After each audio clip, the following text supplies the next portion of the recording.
आप सबको मेरा बहुत प्रणाम।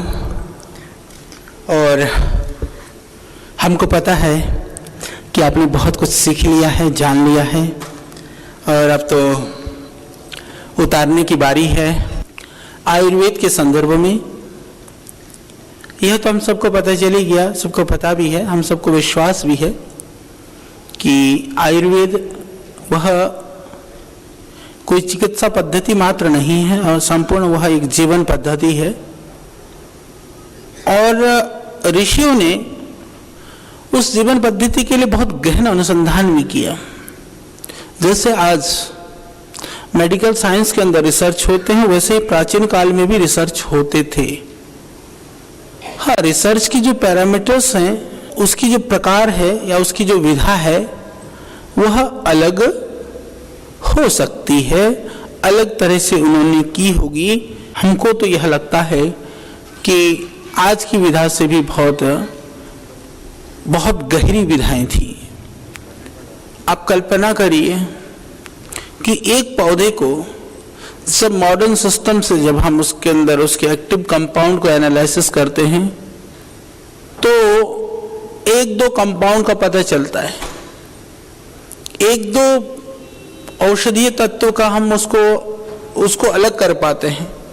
परंतु यदि आयुर्वेद की परंपरा को आप देखेंगे, जड़ी बूटी रहस्य के रूप में पुस्तक कभी है, आप लोग उसको देख भी सकते हैं। हमने प्रयास किया है लगभग 500 जड़ी बूटियों के ऊपर, अधिकांशतः जितने भी उसके प्रयोग हो सकते हैं, जितने भी बीमारियों में वो औषधि पौधे काम कर सकते हैं, हमने उसको ढूंढा।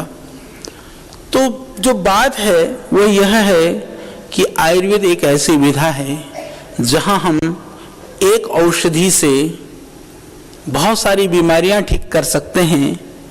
और यदि हमारे पास उस बीमारी के लिए वह औषधि नहीं है तो दूसरी औषधियों से भी हम उस बीमारी को ठीक कर सकते हैं। आपके पास आपके रसोई घर में मान लीजिए कि आपका हाथ जल गया, माताएं जैसे काम करते करते रसोई में जल गया, तो आप क्या करेंगी? हल्दी को लगा लेंगी। चलो हल्दी नहीं है तो एलोवेरा लगा लो, एलोवेरा भी नहीं है तो गीला आटा ही लगा लो, गीला आटा नहीं हो तो आलू काट के आलू लगा लो, आलू भी नहीं हो तो मेथी हो तो मेथी को पीस करके उसको लगा लो, ठंडा पानी भी यूज कर लो। मैं इसलिए बता रहा हूं। अब आप ये कहेंगे कि जी हल्दी सिर्फ जलने की दवाई थोड़ी ना है, कट जाए तो क्या करो? तो हल्दी यूज कर लो। और रसोई में चींटी आ जाए तो चींटी मारने की जरूरत नहीं है, उसको चारों तरफ थोड़ी ना उसकी लाइन सी बना दो हल्दी, वो चींटी क्रॉस कर करके उधर नहीं आती। तो यह एक उदाहरण, छोटी छोटी चीजों में हम लोग बहुत सारे प्रयोग करते हैं पर हमको पता नहीं होता है कई बार कई प्रयोगों के संदर्भ में। तो हमारे पास एक चीज है, रसोई में आपके पास एक चीज है, उस चीज को आप विविध रोगों में प्रयोग कर सकते हैं। इसी तरह से हम एक बीमारी में अनेक द्रव्य भी प्रयोग कर सकते हैं। ये दोनों ही जो खासियत है, विशेषता है, तो वह हमारे आयुर्वेद की पद्धति में है। यानी कि मेरे को कब्ज है तो मैं 10 चीजें खा सकता हूं, और मेरे पास एक ही द्रव्य है तो मैं कब्ज से लेकर के गैस से लेकर के एसिडिटी तक ठीक कर सकता हूं। ये विशेषता को हमको समझना होगा। और जो बहुत सरल उपाय हैं, घर में जो 10, 15, 20 चीजें हैं जो इजिली अवेलेबल हैं, आराम से आपको उपलब्ध हैं, उन द्रव्यों के द्वारा आप ठीक कर सकते हैं अपने आप को। यह तो हुआ जो रोगों के रूप में। इसी तरह से आहार के रूप में भी उस दिन मैंने आपको आहार के संदर्भ में कई बातें कही। आहार के लिए तो आयुर्वेद में, अच्छा एलोपैथिक के विषय में ऐसा कहा जाता था, आयुर्वेद वाले तो बहुत परहेज की बात बताते हैं कि ये खाओ, ये नहीं खाओ, इसके साथ ये नहीं लो। बल एलोपैथिक में ऐसा कुछ होता नहीं है। तो यह भी एक मिथ्या उदाहरण है। कोई एलोपैथिक का डॉक्टर ये कह सकता है कि तेरे को डायबिटिक है, मीठा खा? कोई नहीं कह सकता। कोई एलोपैथिक वाला कह सकता है कि तेरे को जो है बीपी हाई है, नमक खूब खा ले? कोई नहीं कह सकता। कोई ये थोड़ी कह देगा कि तेरी किडनी खराब है, खूब दालें खा ले, कोई कहेगा? नहीं हो सकता। तो कोलेस्ट्रॉल है तो कह दे कि खूब खा ले दबा करके चिकनी चटपटी चीजें, कोई कहेगा? नहीं कहेगा। तो आयुर्वेद का यही तो रहस्य और यही तो गहराई थी। इस गहराई को वो अभी मॉडर्न सिस्टम जो जिसको हम चिकित्सा पद्धति मानते हैं वो बहुत प्राइमरी लेवल पर है, हमारी गहराई तो उससे बहुत आगे है। अब आपको एक उदाहरण देता हूं। हमारे यहां शहद और घी को लेना बहुत अच्छा माना जाता है। देखो, ऋषियों का अनुसंधान को आप कल्पना करो, शहद और घी को लेना, जैसे दूध में थोड़ा घी डाल दिया या शहद डाल दिया, उसको बहुत अच्छा माना जाता है। परंतु बराबर मात्रा में लेना जहर माना जाता है। तो कितना गहरा अनुसंधान है।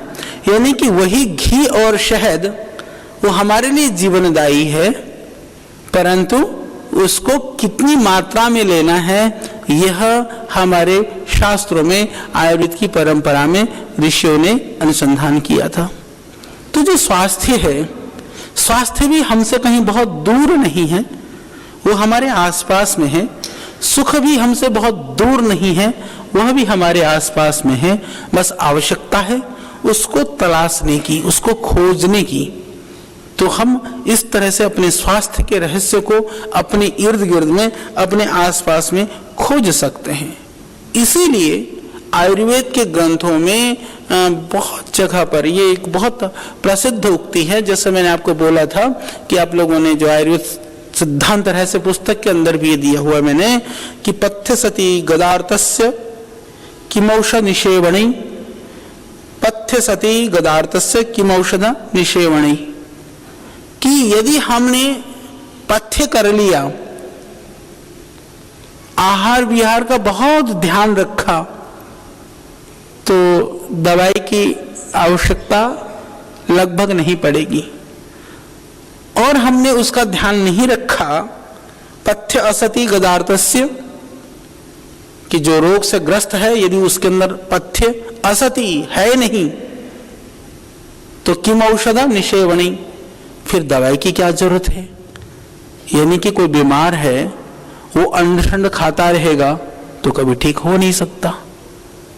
यदि वो बीमार नहीं है,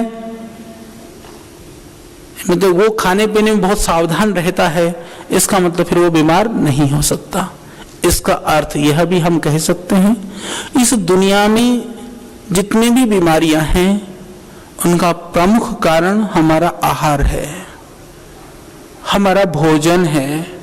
तो इसलिए इस पर हम ज्यादा जोर दें। यदि हमारी रसोई घर ठीक हो जाए तो समझिए कि हम बहुत सारे रोगों से बच सकते हैं। इसलिए महर्षि स्वामी दयानंद ने एक बहुत गहरी बात कही थी। उन्होंने कहा था कि सभी माताओं और बहनों को, क्योंकि रसोई अधिकांशतः माताएं बहनें संभालती हैं, आजकल कुछ दयालु पुरुष हैं वो थोड़ा थोड़ा हाथ सहयोग करते हैं, तो अच्छी बात है। तो उसमें सामान्य ज्ञान आपको होना जरूरी है। ये दादी नानी के नुस्खे, ये हमारी परंपरा की हमारी विशेषताएं थी। वो अनायास बिना किसी मेडिकल शास्त्र को पढ़े हुए बिना हमको बहुत सारे मेडिसिन का पता होता था। तो यह एक हमारी विशेषता थी। यही आयुर्वेद को जीवन में एक तरह से हम कहें कि उसी को ही जीवन शैली इसलिए कहा जाता है।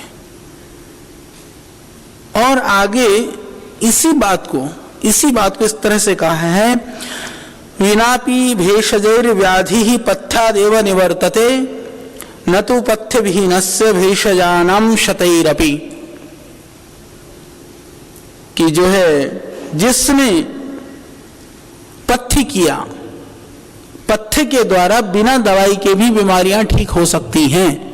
और कहा कि पथ्य विहीन व्यक्ति का 100 तरह की दवाई भी उसको खिलाई जाओ वो ठीक होगा, इसमें संशय है। इतनी बात को हमको समझना है।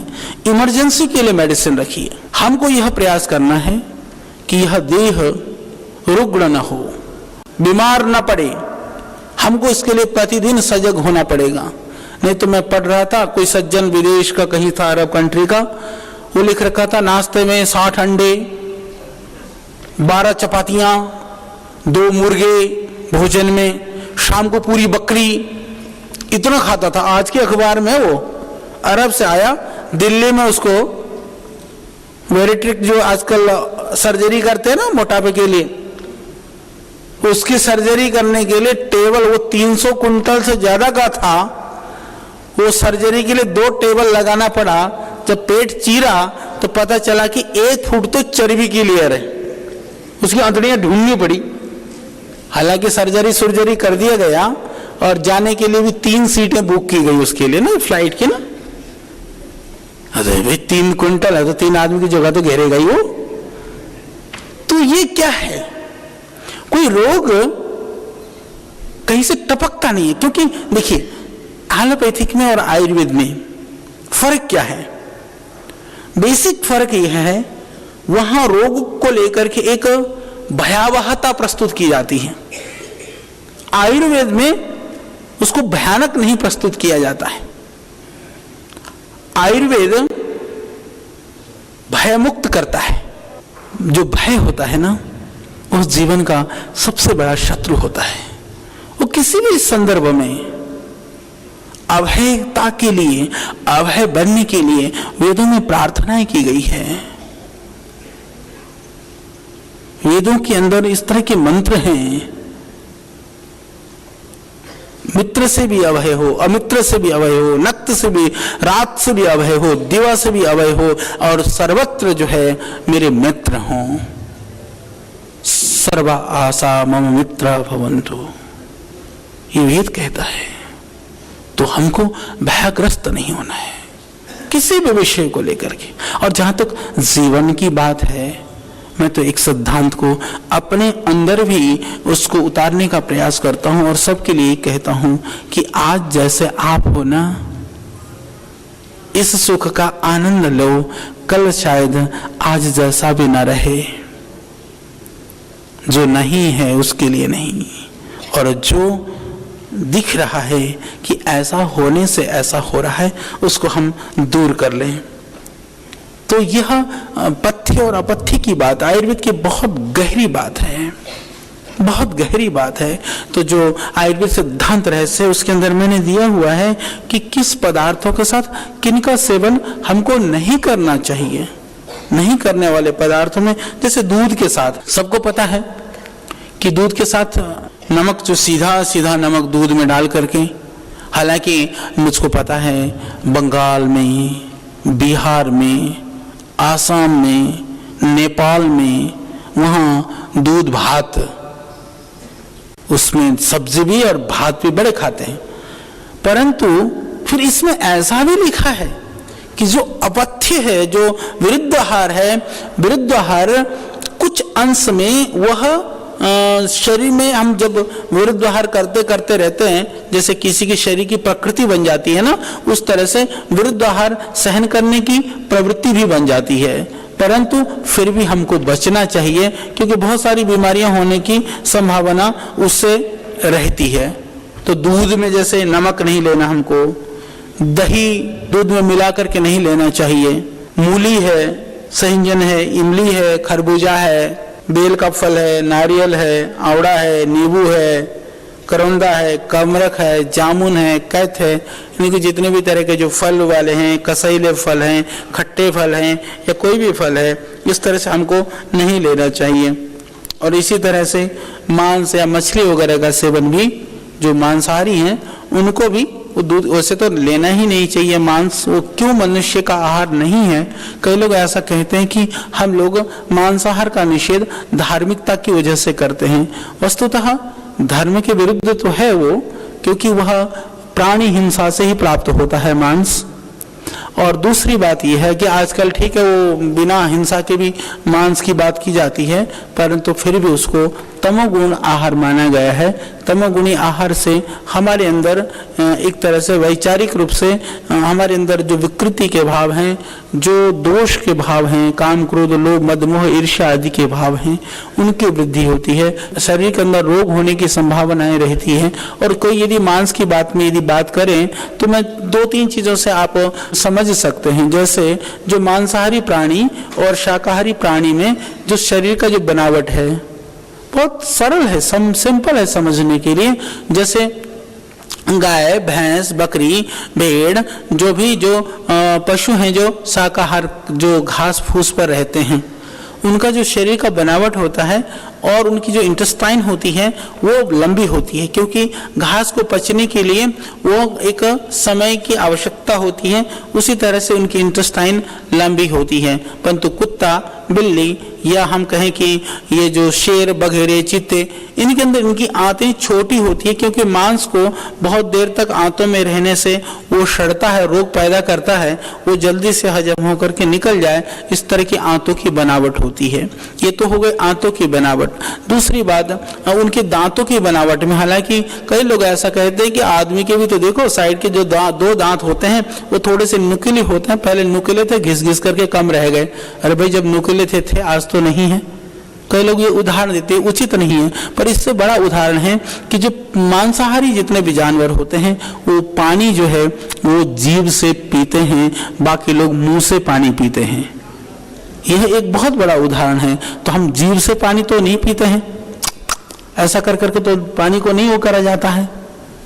तो इसलिए मांसाहार हमारे अनुकूल है नहीं। इसके अतिरिक्त जो नाखून है, क्योंकि जितने भी जो मांसाहारी जानवर हैं उनको मांस प्राप्ति के लिए या मांस को तोड़ने के हिसाब से वो जो है नाखूनों की जो आकृतियां हैं वह एक अलग नुकीले नाखून होते हैं। तो इन चीजों को देखने से यह स्पष्ट पता चलता है कि मांस हमारा आहार नहीं है। अच्छा, दूसरी बात यह भी है कि कई लोग कहते हैं कि नहीं, यदि मांस न खाया जाए तो बोले ये जानवर इतने सारे बढ़ जाएंगे, और फिर बोला इतने अनाज भी पैदा नहीं होता। अच्छा, लोगों को समझ में नहीं आता, वो कहते थे। फिर बोला तो अनाज का टोटा पड़ जाएगा। यदि मांस खाना बंद कर दें आदमी तो बोले फिर अनाज तो कम हो जाएगा, सबके लिए पूरा भी नहीं होगा। उनको मैं ये कहना चाहता हूं कि 1 किलो मांस पैदा करने के लिए 3 किलो से 5 किलो अनाज की आवश्यकता होती है। 1 किलो जो आपको मांस मिलता है वह 3 किलो से 5 किलो अन्न के द्वारा पैदा होता है। अब ये जो सारे जानवर जो पालतू किए जाते हैं, आप देख लेना कि वह कितने दिन में कितना किलो मांस होता है, जितना किलो मांस होने तक वो कितना किलो अन्न खा जाता है। ये दुनिया का रिकॉर्ड है। और उसके बाद जो ग्लोबल वार्मिंग वगैरह की जो समस्याएं हैं, और इससे भी बड़ी बात हमारे शास्त्रों में तो ये कहा गया कि जब हम पशु को मारते हैं ना, उसके अंदर से इस तरह की एक औरा निकलती है, इस तरह की आह निकलती है। जैसे कहते हैं ना, हमारे यहाँ परंपरा में कहा जाता है कि किसी की आह मत लेना, तो वो चीज निकलती है। तो वह तो इस पूरे वातावरण को प्रदूषित कर देती है, यहाँ पर तनाव युक्त कर देती है। तो ये सारी चीज ये तो अलग है। और जो उसके शरीर में से जो जहरीले, ये कोई जरूरी थोड़ी है कि जितना भी पैरामीटर्स बने हुए हैं, जितना भी आज जो एक्टिव चीजों को मैपिंग की जाती है, उसके अतिरिक्त तो कोई तत्व नहीं है। बहुत सारे ऐसे तत्व हैं जिनको मापा नहीं जा सकता है। तो इसी तरह से सुख को नहीं माप सकते आप, दुख को नहीं माप सकते हैं, तो आह को भी नहीं माप सकते हैं। पर वो मांस खाएंगे तो वो हमारे आपके शरीर में रहेगा, तो वह कभी भी आपको सुख शांति कभी नहीं देगा। वो कहीं ना कहीं आपको बेचैनी ही पैदा करेगा। इसलिए हमको उससे बचना चाहिए, आहार के संदर्भ में इसलिए हमको बचना चाहिए। तो ये जो है ये एक सामान्य बात है, मैंने आपको आहार के संदर्भ में समझाने का प्रयास कर रहा हूँ। फिर इसी तरह दही के साथ में, दूध के साथ तो मैंने आपको बताया, दूध के साथ दही नहीं लेना, तो दही के साथ दूध भी नहीं लेना। परंतु खीर वगैरह भी या रायता वगैरह भी, होता क्या है हमारे यहाँ बहुत सारे हिंदुस्तान में प्रायः ऐसा देखा जाता है कि भोजन पकाते समय हम लोग क्या करते हैं कि जैसे कोई पर्व है, त्यौहार है, हमने खीर भी बना ली, मेरी माता बहनें खीर भी बना लेती हैं और रायता भी बना लेती हैं। रायता और खीर का मेल नहीं है, और कुछ हमने भी देखा कुछ ऐसे समझदार होते हैं, उनको रायता खाने का भी जी करता है, खीर से भी बिना खाए रहा नहीं जाता। तो ऐसा सोच रहे थे कि चलो बीच में थोड़ा खीर खा लो और फिर बाद में रायता पी लेंगे। क्योंकि उसके लिए एक छोटी सी कहानी सुना दूं। कहते हैं कि कोई हमारा जैसा होगा, कोई वैद्य, बेचारा वैद्य जी कहीं किसी गांव में पहुंच गए होंगे, कहीं राजस्थान हरियाणा की कहीं की तो बात होगी। तो एक किसान जो है वो घर से उसने रोटियां मंगाई और अपने खेत में बैठ करके भरी दोपहरी में, किसान परिश्रमी आदमी परिश्रम करता है तो भूख भी लगती है, तो उनके आहार में भी क्योंकि बहुत ज्यादा स्निग्ध पदार्थ नहीं होंगे तो ज्यादा अन्न खाएगा वो, तो 10-12 रोटियां थी, उसने खा ली। अपनी रोटी खा करके 2-3 गिलास पानी पी गया वो। तो उसने कहा भाई ये तो तूने बहुत गड़बड़ किया, अब तो तू बीमार हो जाएगा और तेरे को ये होगा। उसने जो भी अपनी वैद्यगिरी और आयुर्वेद का ज्ञान था उसको सुनाने लगा। उसने कहा ये बता वैद्य जी पानी फिर कब पीना चाहिए? उसने कहा पानी तो बीच में पी सकता था तू। तो बोले भाई ठीक है। फिर अपने घर बोला, बीवी को बोला भाई तुरंत उतनी रोटी और भेज दे। उन्हें रोटी भेज दी, सारा खा गया। वैद्य जी बेचारा बैठे बैठे देख रहा था। उसने कहा वैद्य जी अब तो पानी बीच में हो गया ना, क्योंकि जितनी रोटी पहले खाई उतनी बाद में खा ली तो पानी तो बीच में हो गया। तो हमको ऐसा भी बीच में नहीं करना है। तो हमने कहा कि नहीं रखिए, रायता और दही का मेल नहीं है, तो हमने फिर खाली बीच में थोड़ा एक तय लगा दिया, थोड़ी बहुत सब्जियां पूड़ियां या रोटियां खा ली, फिर इसके बाद उसको ले रहे हैं। ऐसा नहीं हो, तो इसको हमको थोड़ा सा ध्यान रखना है। ऐसा नहीं कि अपथ्य कर देने से ही हमको कोई भयानक रोग हो जाएगा। कुछ तो ऐसे अपथ्य हैं जिनको करने से तुरंत बीमारियां हो सकती हैं। कुछ ऐसे अपथ्य हैं थोड़े लंबे समय तक करने से, जैसे एक किसी ने सिगरेट पी लिए तो एक बार पीते ही तो उसको कैंसर नहीं हो जाता है ना, पर लंबे समय तक करने पर होने की संभावना बहुत रहती है। तो इसी तरह से जो अपथ्य की कुछ स्थितियां ऐसी भी हैं जहां पर हमारे शरीर पर भी निर्भर है कि जो कोई रोगी है, मान लीजिए कोई डायबिटिक है तो वो मीठा खाते तो शुगर बढ़ जाएगी, जो नहीं है उसको खाने से भी नहीं बढ़ेगा। इसी तरह से हमको सावधानी पूर्ण ढंग से चलना जरूरी है, क्योंकि कभी कभी लोग ऐसा सोचते हैं। और जो व्यायाम करते हैं, प्राणायाम योगासन करते हैं, वो थोड़ा बहुत अपथ्य भी करने पर इतना उनकी हानि नहीं होती, ये भी समझिए। क्योंकि ऐसा नहीं कि अपथ्य की बात करते एकदम हम फिर उसको लेकर के भी भयभीत हो जाएं। भयभीत नहीं होना है। यहाँ पर हमको थोड़ा सा सावधान होना है। हम सावधानी कर रहे हैं आपको कि आप थोड़ा सा सावधानी बरतें, इसकी आवश्यकता है। इसी तरह से दही के साथ में जैसे मैंने आपको बताया रायता और खीर, भाई रायता और खीर तो नहीं सेवन करना, पर इसमें एक हम और गलती करते हैं। हम लोग प्रायः मैंने देखा हम लोग खीरे का रायता आयुर्वेद के अनुसार विरुद्ध आहार कहलाता है। आप रायता लेना है, आप बूंदी का रायता ले लीजिए, लौकी का रायता ले लीजिए, बहुत सारे द्रव्य हैं उनका आप रायता बनाइए, पर आप खीरे का रायता मत बनाइए। जो खीरा है वह दधि तपुषम प्रत्यक्ष ज्वरः ऐसा आयुर्वेद में है। और हमने देखा भी जिसको थोड़ी सी सर्दी की शिकायत हो, साइनस की प्रॉब्लम हो, यदि वो खीरे को दही के साथ या खीरे के रायता को ले लें, तुरंत बुखार होने की संभावना रहती है। एकदम बुखार हो जाएगा, एकदम ठंड लग जाएगी। तो वह इसलिए हमको बाकी चीजों का रायता बना करके ले लीजिए, खीरे को तो जो है वो नहीं लेना चाहिए रायते के साथ। और इतना भी ध्यान रखें कि खीरा यदि सलाद में है तो जो दही है थोड़ा सा आगे पीछे कर करके खा लें, क्योंकि वैसे गर्म जो आहार है, गर्म अन्न के साथ में, पके हुए भोजन के साथ में सलाद का वैसे विधान नहीं है, क्योंकि भोजन खाते रहें सलाद खाते रहें। पर हमने ऐसा देखा है कि यदि हमको सलाद लेना है, आप भोजन से पहले सलाद खा लो, सलाद खा करके फिर भोजन खा लो। उससे क्या हो जाता है कि जो तेज भूख लगी होती है वह थोड़ा सा ठीक हो जाता है। तो कच्चा और पक्का इकट्ठे खाने का भी विधान नहीं है। तो सलाद को इस तरह से आप सेवन कर सकते हैं। पर हम कभी कभी क्या करते हैं कि वो भोजन के साथ साथ में भोजन भी चल रहा है, सलाद भी चल रहा है, साथ में शुरू कर खत्म करते हैं। यह उचित नहीं है। तो इस तरह से हम उसको ले सकते हैं। भोजन के विषय में थोड़ा सा फिर खीर के साथ में जैसे हालांकि कम मिलता है, परंतु जैसे खीर के साथ हो तो कटहल की सब्जी, यदि खीर बनी हुई हो तो कटहल की सब्जी ना ले। कच्चा कटहल या पक्का कटहल दोनों ही जो है वह नुकसान करता है, क्योंकि कुछ साउथ इंडिया में और हम बंगाल वगैरह के साइड में वो पका हुआ कटहल को भी खाया जाता है। इधर तो बड़ा लोगों को अटपटा लगता है कि कटहल को वैसे भी खाया जाता है यदि कहा जाए तो भी, तो परंतु उसको सब्जी के रूप में भी, कच्चा जो कटहल होता है उसमें आयुर्वेद के हिसाब से वो दूध या खीर के साथ नहीं लेना चाहिए। और इसी तरह से खीर के साथ में सिरका वगैरह जिसको विनेगर बोलते हैं, इस तरह की चीज़ें भी खीर है तो हमको नहीं लेना चाहिए। शहद बहुत गुणकारी होता है, परंतु ये ध्यान रखना है हमको कि शहद को गर्म, मैंने उस दिन भी बोला था कि बहुत गर्म शहद, यानी कि आपको किसी भी पदार्थ में डालना है, दूध में भी शहद ले सकते हैं आप, बाकी चीज़ों में भी ले सकते हैं, परंतु वह पीने युक्त होना चाहिए। पीने युक्त होने पर ही आप उसको डाल करके लें, ऐसा नहीं कि बहुत तेज गर्म में न डालें, इसका ध्यान रख लें, ये बहुत ज़रूरी है। और जैसे घी की कोई चीज़ ली हो आपने, या तेल वाली तली हुई कोई भी चीज़ खाई हो, कई बार ऐसा होता है कि तली हुई चीज़ें खा करके या घी वगैरह की चीज़ें ले करके आदमी तुरंत ठंडा पानी पी लेता है। ठंडा पानी पीने से तुरंत गला बैठ जाएगा। पूरी कचौड़ियाँ खा ली, आपने ठंडे पानी पी लिया, नहीं, आपको ठंडा पानी नहीं पीना है उस समय पर, आपको रुक करके पानी पीना है। उसे भोजन के साथ ऐसा कहा गया है कि शुष्क भोजन हो जिसमें तरी युक्त सब्जी वगैरह ना हो तो घूंट घूंट थोड़ा पानी पी सकते हैं, या जैसे बहुत गर्मी है, गर्मी में बहुत प्यास लगती है तो बीच बीच में थोड़ा पानी पी सकते हैं, नहीं तो भोजन के समय पर हमको पानी नहीं पीना चाहिए।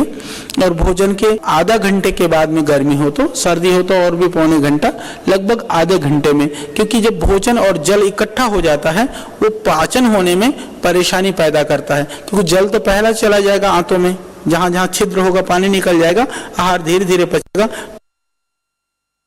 समझिए कि जो अग्नि है, अग्नि में पानी डाल दें तो उसमें कोई चीज आप रखोगे तो पकेगा नहीं। इसको बिल्कुल सिंपल भाषा में आप समझिए, बहुत सामान्य सी बात है कि जैसे हमने कोई बर्तन रसोई में पकाने के लिए हमने ऊपर रख दिया, कोई पदार्थ हमने डाला पकने के लिए और उस आग में हमने पानी डाल दिया तो पकेगा नहीं हुआ।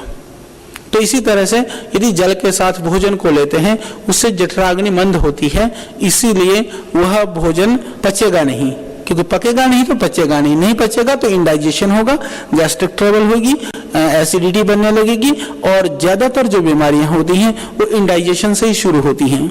सबसे पहले हमारा पेट खराब होता है, किसी को दस्त लगने शुरू होते हैं, किसी को कब्ज होना शुरू होता है, किसी को एसिडिटी बनती है, फिर उसके बाद पाइल्स होगा, पाइल्स होने के बाद किसी को बहुत ज्यादा जलन वगैरह शुरू होगी, किसी को फिर अल्सर हो जाएगा, किसी को फिर हार्ट की प्रॉब्लम हो जाएगी, किसी को डायबिटीज हो जाएगा, वहीं से शुरू होती हैं बीमारियां।